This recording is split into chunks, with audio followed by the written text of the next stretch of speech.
Catholic communicators gathered in Seoul, South Korea to launch an urgent call for peace through digital communication. The Cygnus World Congress focused this year on the theme Peace in the Digital World and brought together 300 participants from across the globe. The prefect of the Dicastery for Communication, Paolo Ruffini, represented the Vatican at this meeting, reminding that connection alone is not enough to communicate. Joining us now from Austin, Texas, is Helen Osmond, president of Cygnus World Catholic Association for Communication. Helen, thank you so much for your time today. We really appreciate it. Can you tell us a little bit more about this meeting and also the themes that were addressed? Of course. So I recently returned from Seoul, South Korea, after attending the Cygnus World Congress. This is an event that is usually held every 4 years.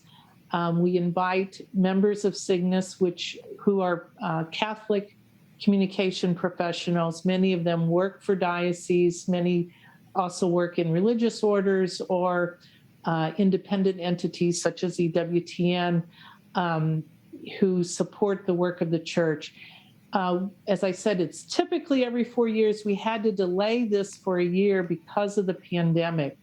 But it was a gathering. I think we had about 250 people present in person, and then we provided it via YouTube and a couple of other channels worldwide for people to be able to participate remotely, those who weren't able to travel to Seoul.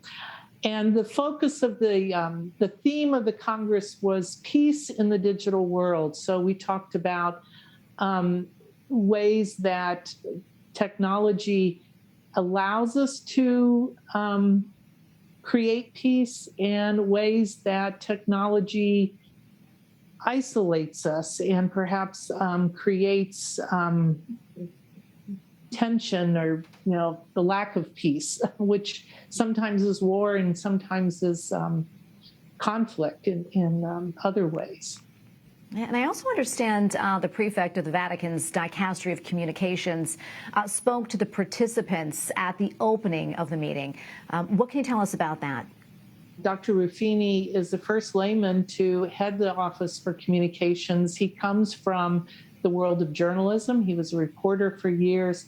And so I think he has a real affinity with the members of Cygnus, and he understands the role that communication professionals should play in assisting the church, again, in moving forward in serving the needs of the church today. So it was a presentation that was very well received by our members, and really delighted that he was able to travel to Seoul and be with us in person, and also that he was able to deliver such an important address for us.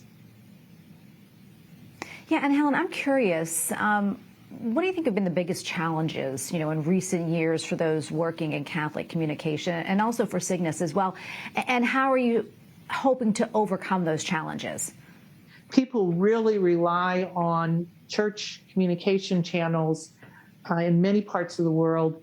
Literally, it's a life and death matter of getting accurate information on how to keep themselves safe, how to educate themselves, and how to be connected to their community spiritually. So it's a great pressure. And at the same time, of course, many of these programs, many of these dioceses in the global South are very much reliant on financial support from the global North, in other words, North America and Europe. And when people stopped going to church in the United States, Canada, and Europe, many of them stopped putting money in the collection baskets, which meant that there was less money to support these channels, which at the exact same time that they were needing to be ramping up their efforts. And so it's been a real challenge, I have to say, in the last 3 years, and really in addressing that.